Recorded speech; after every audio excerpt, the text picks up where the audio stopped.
তুই আর আমি ঈদের দিন একই জামা পরে ঘুরতে পারবো, কি কস? ঈদের দিন তুমি আমার লগে ঘুরলে তো হইতই। হ্যালো, কি ব্যাপার? ফোন ধরো না কে? আমি যে ঝুমকা কিনতে আসছি। কোন কালারটা কিনবো, গোল্ডেনটা না সিলভারটা? Golden colour. তোমার কণ্ঠ এমন লাগে কেন? মামুন, আমি নীলু না, আমি নীলুর মা। ও খালাম্মা, আসসালামু আলাইকুম। রাখি তাহলে না? আম্মা আম্মা তোমার পায়ে ধরতেছি, আম্মা আবার কিছু কইও না, আম্মা আবার কিছু কইও না, ঠিক আছে? ফোন দিছিলাম নীলুরে, হ্যাঁ ধরছে ওর মা। সাবাস। পাগল লেগে ইস্তার সাথে তো সম্মা। নীলুকে বাড়িতে ইফতার দিয়ে দিই। আমি ওই বাড়ি আশেপাশে যাইতে পারবো না। মামুন পরিবারের অবস্থা তুই চোখে দেখোস না? পরিবারের অবস্থা যে কারো যে কোনোদিন খারাপ হতে পারে না। আর মামুন ভাই কি খারাপ মানুষ? না, মামুন একটু খারাপ মানুষ। মামুনের মতন গ্রামে আর একটু পোলাই নেই, কিন্তু মামুন যে বেতন পায় সেটাতে সে আমার মেয়েরা পালতে পারবে না। এটা কেমন কথা আম্মা? এইটাই আসল কথা। হয় তুই ওই বাড়িতে ইফতার দিয়ে আইবি, আর নাহলে তোর এই বাড়িতে ইফতার নাই। আমি যাবো না ওই বাড়িতে, গেলে তুমি যাও দিয়া ইফতার। মা সারাদিন তো দেখি নীলুর লগে মাখামাখি করস, আজকে তোর কি হলো? কিছু না, মামুন বাড়িতে যাওয়ার আর কোনো দরকার নাই। আজকে থেকে মিতালের সাথে ঘোরাঘুরি বন্ধ। এসব কি কইতেছো আম্মা? আমি সত্য কথা কইতেছি। সত্য করলার মতো তিতা, কিন্তু আখেরে শরীরের জন্য ভালো। গোলাপি আপু, কেনাকাটা কেমন করলেন? তেমন না। কেন, জিনিসপত্রের দাম কি খুব বেশি? ওয়েল, জিনিসপত্রের দাম ঠিকঠাক, বাট এবার আমার বাজেটটা একটু কম। আপনার বাজেট কম কেন? কারণ আমার বয়ফ্রেন্ড এবার আমাকে অনেক কম বাজেট দিয়েছে, বিকজ ওর বিজনেসে একটু লস যাচ্ছে। আপনার বয়ফ্রেন্ড কি দেশি না বিদেশি? এটা কি বলতে হবে? ওয়েল, বিদেশি। তো ভাইয়া আপনাকে কত বাজেট দিছে এটা একটু বলেন। মাত্র 2 লাখ। 2 লাখ টাকা বলে কম? আর আমরা 20,000 টাকা দিয়ে আরামসে সংসার চালাই। আপা, এবার আপনার ঈদের বাজেট কেমন? আনলিমিটেড মানে? মানে হলো হাজবেন্ডের টাকা জিনিস কিনবো, এতে আবার লিমিট কিসের? এবার প্রোডাক্টের দাম একটু বেশি, আবার মানও ভালো না। আপনার হাজবেন্ডের জন্য কি কিনলেন? কিছুই কিনিনি, আমার জন্য কিনেছি। আমি খুশি মানে হাজবেন্ড খুশি। তা ঠিক, তা ঠিক। থ্যাংক ইউ আপা আপনাকে। আমাকে দিয়ে দিতেছে। ভাই ভাই ভাই, এবার ঈদে কি কিনলেন? তেমন কিছু না। ঠিক আছে ভাই, যাই। ভাই ভাই, দুইটা কথা বলে যান, লাইভ চলতেছে। দর্শকের উদ্দেশ্যে কিছু বলেন। আমার তেমন কিছু বলার নাই। অন্তত পক্ষে বাজেট সম্বন্ধে কিছু বলেন। দাম কত জিনিসপত্রের? কিছু মানুষের কাছে জিনিসপত্রের দাম পানির মতো, কিছু মানুষের কাছে আবার অনেক পাহাড় সমান। জি। আপনার বাজেট কত? আমার তো তেমন কোনো বাজেট নাই। আর আমার বাজেট শুনে আপনি কি করবেন? আরে বলেন না ভাই। আপনার বেতন কত? আমার বেতন আপনারা কেন বলবো? আমার বেতন দিয়ে আপনি কি করবেন? আপনি জানেন না, মেয়ে মানুষের বয়স আর ছেলে মানুষের বেতন জানতে হয় না? ঠিক তেমনি মধ্যবিত্তদের বাজেট কখনো জিজ্ঞেস করতে হয় না ঈদের। আপনি যে আমার জিজ্ঞেস করলেন আমার বাজেট কত, আর আমি যদি কি আমার বাজেট 2,000 টাকা, এটা হলে আপনার খুব ভালো লাগবে? দর্শক খুব খুশি হইব। শুনেন, ভদ্রতার খাতিরে মধ্যবিত্তরা কিছু কইতে পারে না, চুপ করে থাকে জনসমক্ষে। এই ভাইরাল আর এই বিয়ের কারণে এরকম করে এগুলো লজ্জা দিয়েন না, বুঝছেন? এটা খুব খারাপ কাজ। এই ধরনের প্রশ্ন করেন না। হ্যাঁ, কথা খেলাম আছে। এলো। কিরে এত দেরি করলি কেন? কই দেরি করছি? ইফতার দেশ নাই নীলুকে বাড়িতে? দিছি, দেখো না খালি বাটি। এই নে তোর ঈদের পোশাক। কি সুন্দর রং, পছন্দ হয়েছে? অনেক পছন্দ হয়েছে আব্বা। ভাই, আমার স্যান্ডেল একটু রং করে দেন। আচ্ছা রং করার দরকার কি? নতুন একটা লালা, সামনে ঈদ না। হাই রে। কই রে আব্বা? আমি তো বাস স্ট্যান্ডে, বাস আইলি রওনা দিমু। ও আচ্ছা, আয়ো বাজান, সাবধানে আইও। ফি আমানিল্লাহ। মা, ভাই আইছে। এই, কেমন আছিস তুই? ভালো আছি, তুমি কেমন আছো? ভালো আছি। মা, মামুন মামুন, কেমন আছো তুমি? আছি বাজান, তুমি কেমন আছো? আমি ভালো আছি, আলহামদুলিল্লাহ। বাজান গো, তুমি দেখি শুকায় দড়ি দড়ি হয়ে গেছো গো বাজান। আমি বলে উগাই গেছি। আমার পোলার চেহারা চোখ মুখ দেখলেই আমি বুঝি তোমার ওজন কমে গেছে গা। আমি ঠিকই আছি, তুমি বেশি বেশি কও। বাজান গো, সেহরিতে গরম ভাত পাও না, খাওনের কষ্ট হয় না বাজান? মার বুঝি কোনো কাণ্ড জ্ঞান নাই। রোজা রেখে আমার ভাইরা এক দূর পথ জার্নি করে আইছে, এখানে দাঁড়া দাঁড়া কথা কইতো। ঘরের মধ্যে বসাইবা। এনে কি তুমি দেখি দেখো, হ্যাঁ কন্যা ঘরে এসে কারা আছে? কেউ না। কোন রাজকুমার তো নাই। জানলা দেও কিছু কি কম দিতে কইছি না আমি? মনে থাকে না কিছু? বাসায় কিন্তু তোমার বাবা আছে, এটা মনে রাখো। কোন এলো? হাই দৌড়ায় তোমার লগে দেখা করতে এলাম। এই তুমি দুদিন যাবো, আমার ফোন ধরো না কে? আরে আমার ফোন ধরতে দেয় না। ওরে বাবা, আমার বাধ্যগত কবে তৈলা? বাধ্যগত হয়েছে। আমরা যদি শুনে যে আমি আমার কথা শুনি না, তাহলে তুই দিন বাড়িতে দিবে না। আর ঈদের দিন যদি বাড়িতে না পারি, তাহলে তো তোমার সাথে ঘুরতে পারবো না, বুঝে না? এই প্ল্যান দেখলেন, আমার মাথা কিন্তু অনেক বুদ্ধি। একটু বুদ্ধির সাথে না হলে কি জীবনে চলা যায় বলো? বুঝো না তুমি? একটা এই আচ্ছা শুনো, এই আসার সময় একটু আগে আবার লগে দেখা হয়েছে, আর একটু আমি তোরা খেয়েছি। তাহলে না না, এক কাজ করো, তুমি চলে যাও। যাও, তুমি যাও। তাহলে আসো কেন? যাও। দেহি কি দেখো? তোমার যাওয়া দেহি। যাও, তো দেখলে আমার মাইয়া ফেলবে। আচ্ছা আমি যাই। মা গো, নতুন কাপড় দিয়ে কি করুম? এই যে আবার শুরু হয়েছে কবরে যাওয়ার কথা। আমার ভাই এত কষ্ট করে তোমার এই জামাটা দিছে, তোমার পছন্দ হইলেও পিনবা, না হইলেও পিনবা। এত কথা কও কেন? সুন্দরী তো আব্বা, আপনার নাতি আনছে, ঈদের দিন পিনদেন। মা, এটা তোমার লেগে। ও আমি এই শাড়ি নিমু না, আমি কইছি না আমার শাড়ি আছে। হ্যাঁ, ওই শাড়ি কাটা পিনবো। জানি তো তোমার কত শাড়ি আছে। গত বছরের ঈদের শাড়িটা এই একটা বছর ধরে পড়তেছ। ধরো, পছন্দ না হইলে হালাই দিও।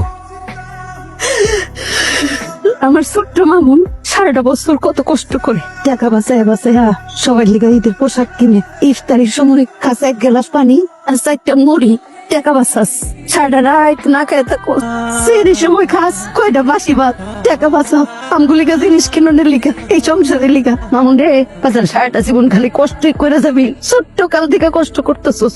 তোমার পোলার এবার একটা বিয়ে দিয়ে দাও। আমার মামুন রে বিয়া দিতে হইব লক্ষ্মী একটা মাইয়া দীক্ষা নীলুর মতো যদি একটা লক্ষ্মী মাইয়া পাইতাম আমার মামুনটা সুখে থাকতো। নীলুর মতো কে? নীলুকে দোষ করছে? নীলু দোষ করে নাই রে মা, দোষ আমগো কপালে। আমরা গরিব মানুষ না, তারা ধনী মানুষ। তাগো মাইয়া দিব আমগো এই টিনের ঘরে। আমার এই কথা বাদ দাও তো। কে? ঈদ মোবারক। ঈদ মোবারক। একটু বাড়ি ফিসাইবা, তোমার একবার দেখে চলে যাবো। তোমার সাহস দেখে দিন দিন খুব বাড়তেছে। ওই একটা জিনিসই তো আছে আমার দ্বারে। আর কি আছে? ঝুমকা। তোমার মনে আছে আমার ঝুমকা এত পছন্দ? আমার মনে থাকবো না? এই মামুন আলীর সব মনে থাকে, সব মানে সব। Thank you Mamun Ali. ওরে বাবা, এই সামান্য ঝুমকা পায় এত খুশি? তাহলে তো যে কেউ তোমার কোনো গিফট দিয়ে লয়ে নিতে পারে। জি না, এই নীলু এত সস্তা না। গিফটটা গুরুত্বপূর্ণ না, কিন্তু গিফটটা যে মানুষটা দিছে সেই মানুষটা গুরুত্বপূর্ণ। আর সেটা বুঝি বললেই তো আপনারা খুব ভালোবাসি। আহ, কি হলো? এত সুন্দর একটা কথা কইছো, হার্টে ব্যথা শুরু হয়ে গেছে। হার্টটা ডান পাশে না বাম পাশে থাকে। আমার হার্ট পুরোটা জুড়াই, অনেক বড় হার্ট আমার। ওরে বাবা, তো কে কে আছে আপনার এই হার্টে? আমার এই হার্টে শুধুমাত্র একজন মানুষই আছে। কে এসে? আমার নীলু। কোথায় কেউ আপনার সাথে পারবো না। কেউ দেখে নাই তো তুমি আছো যে? হাতটা দাও। হ্যাঁ, হাতটা দাও। কেন? দাও তো, এটা রাখো। কিসের টাকা? আহা, রাখো তো, কাজে লাগবে। মিতালির এতে সালামি দিতে হবে না? আর আমার কাছে টাকা আছে তো। জানি আছে। দেখো মামুন, তুমি এদের বোনাস পাও নাই, এই টাকাটা রাখো, কাজে লাগবে। আল্লাহ আমাকে মধ্যবিত্ত বানাইছে, এতে কোনো আফসোস নাই, কিন্তু কষ্টটা লাগে তখন যখন ঈদ আসে। ঈদে তোমার লিগে কি গিফট আনবো? আমার কিছু লাগবে না, তো তাতে চলে আসো না। তোমার এক নজর দেখবো, এটাই আমার সবচেয়ে বড় গিফট।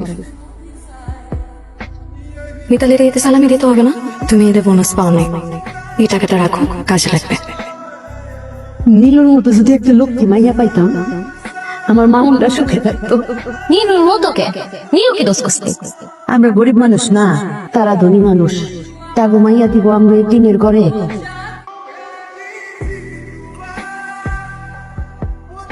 ঈদ মোবারক দাদা যান। ঈদ মোবারক। ঈদ মুবারক। ঈদ মোবারক। ওরে বাবা, সুন্দর লাগতেছে।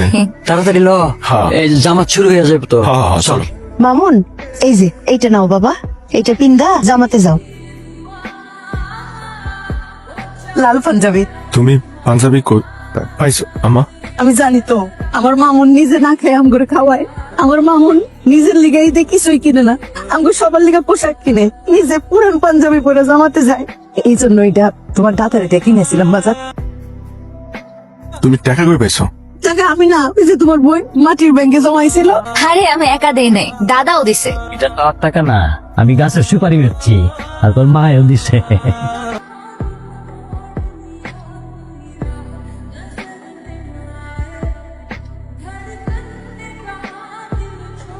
আমার কিন্তু তোমার লাগে ঘুরতে কইলাম ভালো লাগে। তাহলে ঘুরতে ঘুরতে আমার লগে কাজী অফিস চলো, পার্মানেন্টলি ঘোরার ব্যবস্থা করে ফেলাই। বিয়ে করলে খাওয়া বাকি। মহব্বত আচ্ছা, চলবো না? 100।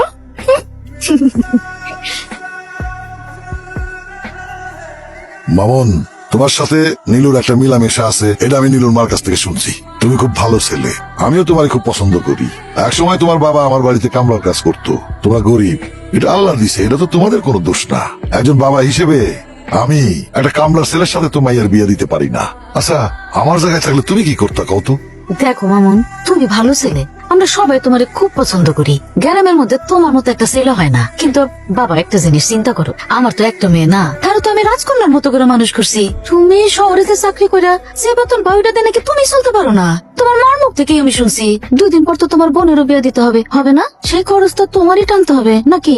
এত কিছু, মানে এত দায়িত্ব নিয়ে তুমি তো জীবন চালাইতে পারবা না বাবা। আর তুমি আমার মেয়েটারও সুখে শান্তিতে রাখতে পারবা না। কি রে মা, মন খারাপ করে বসে আছিস কেন? নিলো খেয়েছে? আম্মা, তুমি আর আপা মিলে আজকে এটা কি করলা? কি করলাম? বাস্তব অনেক কঠিন, তিতা, করলার মতো, কিন্তু আখেরে শরীরের জন্য ভালো। একটা জিনিস বুঝিস না কেন? টাকা ছাড়া কোনো উপায় নাই। জীবনের সবকিছু প্রয়োজন হলো টাকা, সবচেয়ে বড় প্রয়োজন। তাহলে তোমরাই যে বলো মানুষ বাঁচে ভালোবাসে টাকায় না, তাহলে কি মিথ্যা বলো? বোকা আমার, বড় হয়েছিস ঠিকই, বোধটা জন্মায় নাই, ভোগ তো হয় নাই। আচ্ছা একটা কথা কত, এই যে গাছের থেকে আম পেড়ে খাস, আমের উপর খোসাটা সহ কি খাস? খাস কোনটা? ভিতরের অংশটা। আমের ভিতরটা হইলো জীবনের চাওয়া আর পাওয়া, আর খোসা হইলো ভালোবাসা। চাওয়া পাওয়া যদি পূর্ণ না হয়, খোসার কোনো দাম নাই। তখনই পূর্ণ হয় যখন অর্থ থাকে, টাকা থাকে। একটা জিনিস বুঝোস না কেন? টাকা না থাকলে সুখ শান্তি কোনো কিছুই জীবনে হবে না। অভাবে ভালোবাসা থাকে না মা, খোসার মতনই হয়। মনে হইতেছে আমি কোনো ফুল সিরাজে দাঁড়িয়ে আছে, একদিকে তুমি আরেকদিকে আমার পরিবার। কইরে মামুন, তুই আর হইছস? এটার মধ্যে কয়টা নাড়ু আর সিরা দিয়ে দিছি, পাশের মধ্যে খিদা লাগলে খাইবা। আমগো কথা চিন্তা করে তুমি না খায় থাকবা না কোনোদিন। তুমি না খায় থাকলে আমি টের পেয়ে যাই তোমার আব্বা নাই, আমি মা তো আছি। তোমার প্রতি আমগো কর্তব্য নাই? নিজের ভবিষ্যৎ করো, সারাক্ষণ আমগো কথা চিন্তা করো না। আশ মুরগি আছে, ডিম বেশি, তোমার দাদাই সুবারি বেছে, লাগলে গাছ গাছালির লাকড়ি ফার্ম, লাকড়ি বেচুম, মাইনসের বাড়িতে কাম করো। কি কও মা? আমি বাইসা থাকতে তুমি মানুষের বাড়িতে কাম করবা? এটা কি ধরনের কথা? মাগো, এই যাত্রার সময় এইসব কইয়া ওর মনটা নরম করে দিও না। মামুন রে, মায়ের কথা মনে পড়লে ফোন দিও বাজার, অফিসের কামের মধ্যে ফোন দিও না, ডিস্টার্ব হইব। আসে মা। যাও।